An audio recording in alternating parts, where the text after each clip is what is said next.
على كل مشجعين الكورة، يا رب كل الناس تبقى بصحة وبخير، وحلقة جديدة من حلقات كورة في التمانية، فقرة اديني في الهادف. حلقة النهاردة بعنوان ليه البرازيل خرجت من كأس العالم. والنهاردة الكلام هيبقى فيه شوية تكتيك وفنيات على ماتش كرواتيا والبرازيل، اللي كان في ربع النهائي واللي تم إقصاء البرازيل من كرواتيا بضربات الترجيح بعد ما تعادلوا في الأشواط الإضافية 1-1 لكل الفرقتين. من غير كلام كتير يلا بينا نخش على تفاصيل الحلقة.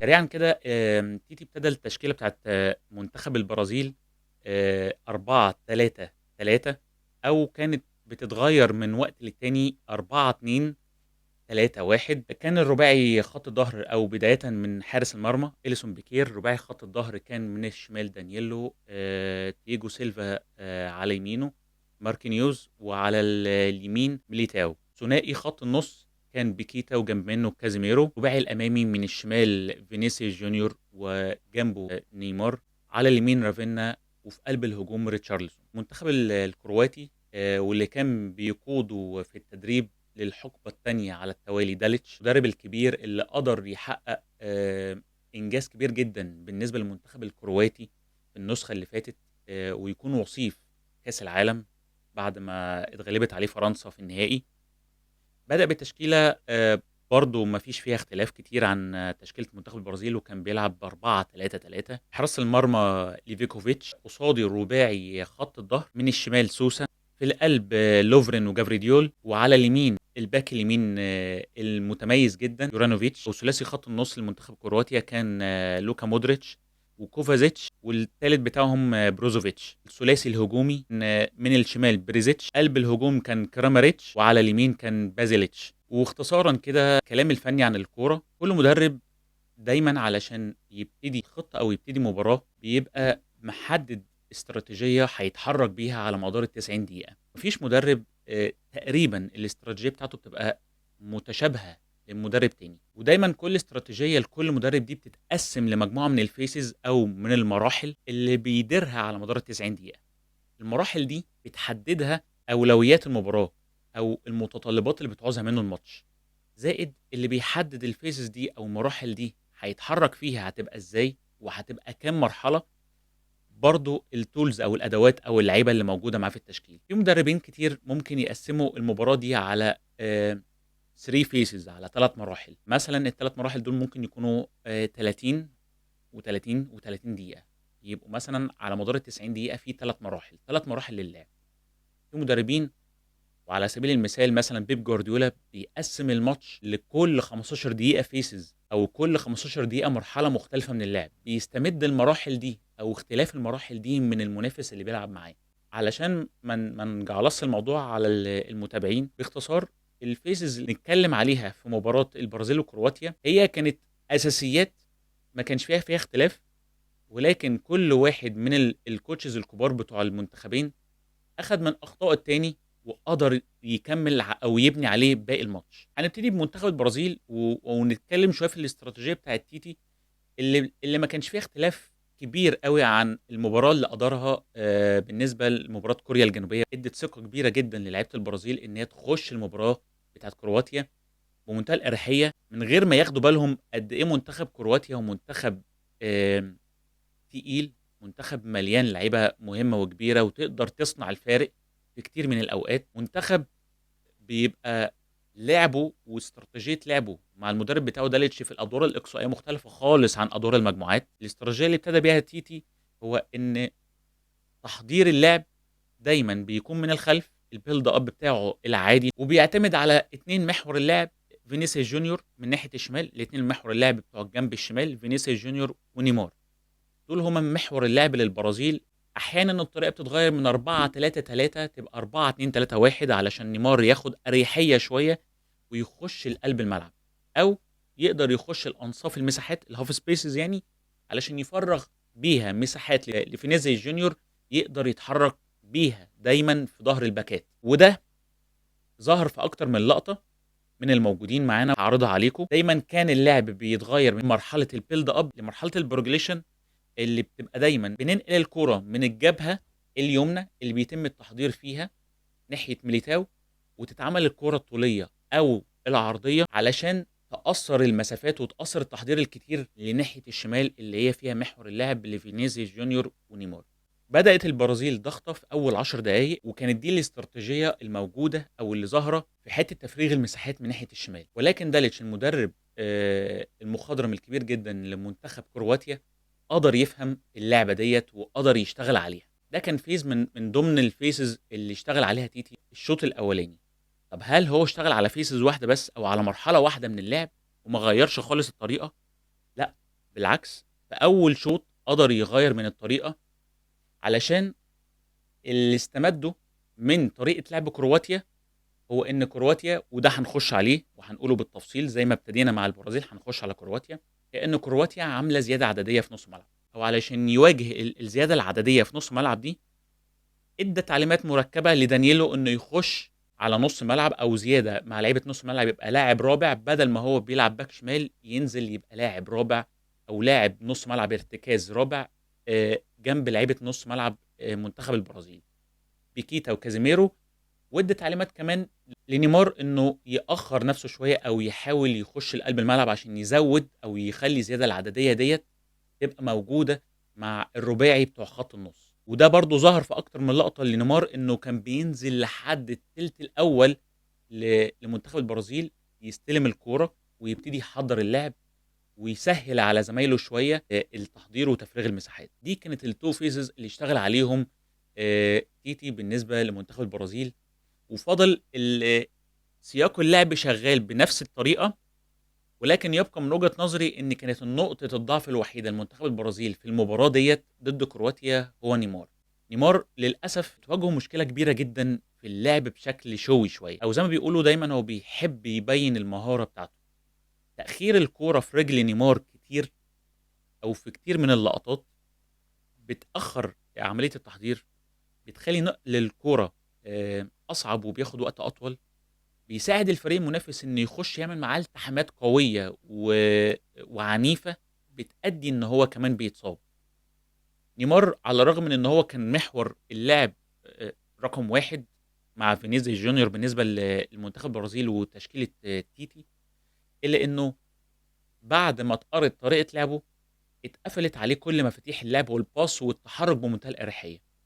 وأول ما بيستلم بيتضغط عليه ب2 أو 3 لعيبة من نُص ملعب سواء كوفازيتش أو مودريتش، أو لمّا كان بيميل عليه ناحية اليمين يورانوفيتش، ولمّا كان بيستلم الكورة داخل قلب دفاع منتخب كرواتيا كان برضه بيضغط عليه لوفرين ناحية اليمين، لإن هو كان دايمًا بيميل ناحية يمين كرواتيا اللي هي الناحية الشمال بتاعته، وبيضغط عليه برضه يورانوفيتش. كان بالنسبة لي هو النقطة الأضعف بالنسبة لمنتخب البرازيل، وما قدرش يفيدهم في كتير من النواحي رغم إن هو اللي جاب الهدف، هدف التقدم، إلا إن نيمار دايمًا باشوفه استعراضي أكتر، استعراضي أكتر في حين إن أنت محتاج تكرّس مجهودك وتركيزك أكتر على إنك تفيد الفرقة أو تفيد زمايلك. نيجي للجانب الآخر بالنسبة لمنتخب كرواتيا واللي كان بيقوده داليتش، قدر إن هو يشتغل باستراتيجية في منتهى الروعة والجمال لمدرب كبير ومدرب فاهم يعني إيه إدارة فنية للمباراة. داليتش عنده محور مهم جدًا في الفريق.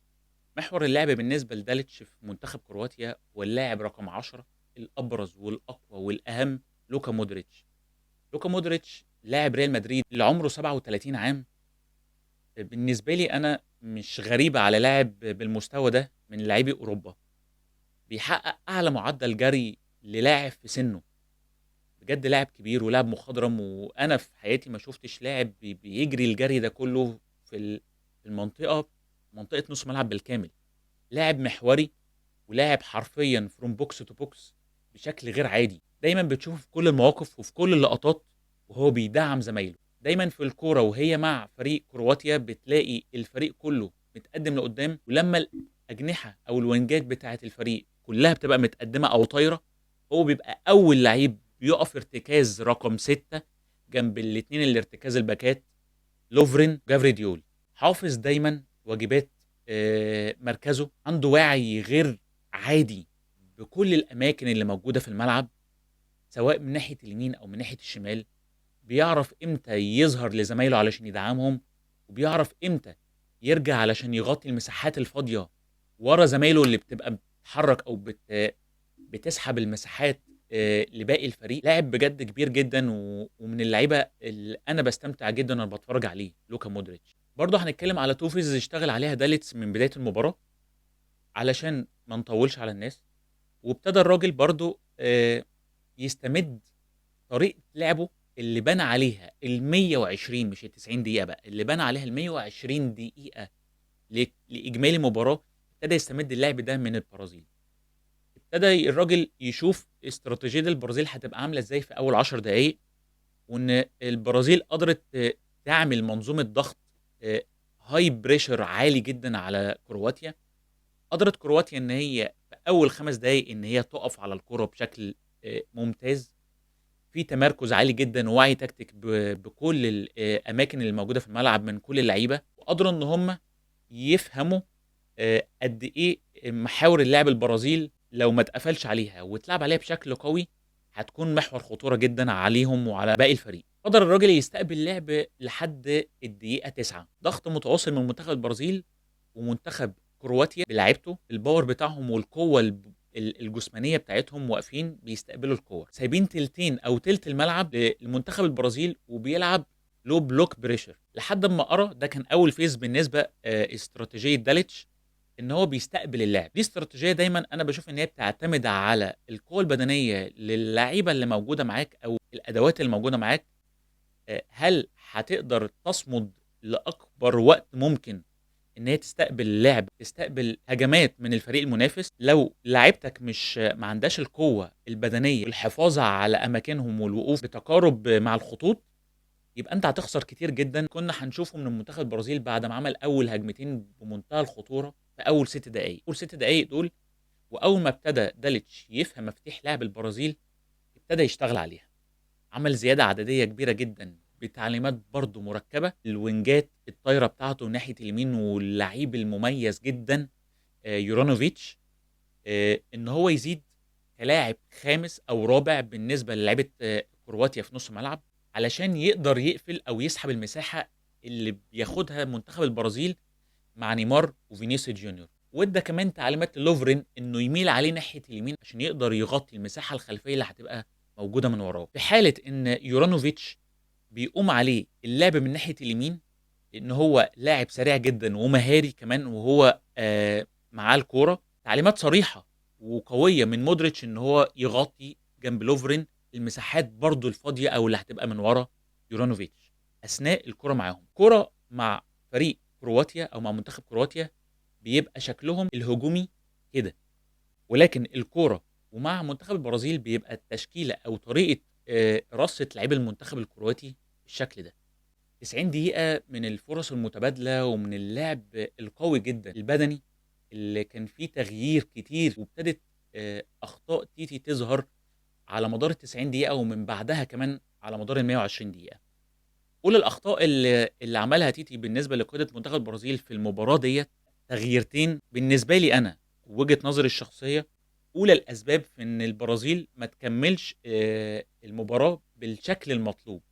بعد كمان الهدف اللي أحرزه نيمار بمجهود شخصي، كان ولابد إن منتخب البرازيل يفضل واقف على الكورة شوية وما يهاجمش تاني. لكن كانت أولى الأخطاء إن يعمل تبديلة غريبة جدًا ويخرّج ريتشارلسون وينزّل بيدرو. ريتشارلسون من اللعيبة المهارية اللي يقدر يتصرّف بشكل جماعي وبشكل فردي، يقدر يخلّص من أنصاف فرص، لإن هو لاعب header كويس جدًا، لاعب شويط برضه من الثبات ومن الحركة. كانت بالنسبة لي تغييرة غريبة إنه يغيّر تيتي ريتشارلسون وينزّل بيدرو. كانت برضه بالنسبة لي تغييرة أغرب وما أقدرش أفهمها، هو إزاي أخرّج فينيسيوس جونيور وأنزّل رودريجو. حتى لو مفتاح لعبي المهم والأكبر واللي باقوّم عليه اللعب كلّه ناحية الشمال فينيسيوس جونيور اتفهم طريقة اللعب بتاعته أو اتفهمت الاستراتيجية دي واتقفلت عليه، داليتش صاحب المساحة دي كلّها ناحية يورانوفيتش في إن هو ينطلق بشكل أسرع ناحية اليمين اللي هي ناحية شمال البرازيل.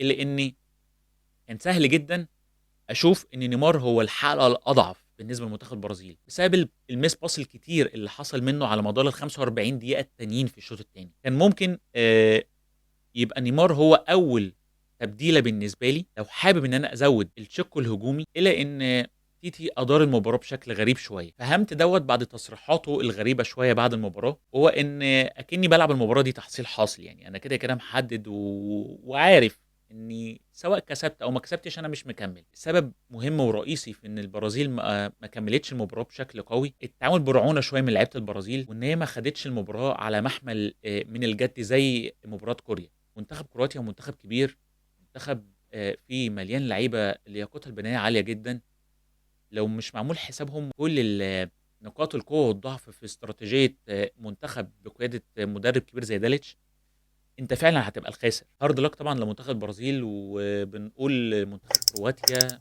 منتخب كبير يستحق المكسب، ويستحق إن هو ينافس مع الكبار للمرة التانية على التوالي في نسخة قطر فيفا 2022. لو عجبتك الحلقة ما تنساش تعمل لايك وسبسكرايب وشير، ودعمك يهمني جدًا، وما تنساش بقى تفعّل زرار الجرس عشان يوصلك إن شاء الله كل جديد من فيديوهات كرة في ال8. حلقتنا انتهت، كان معاكم إسلام رضوان، أشوفكم على خير، تصبحوا على ألف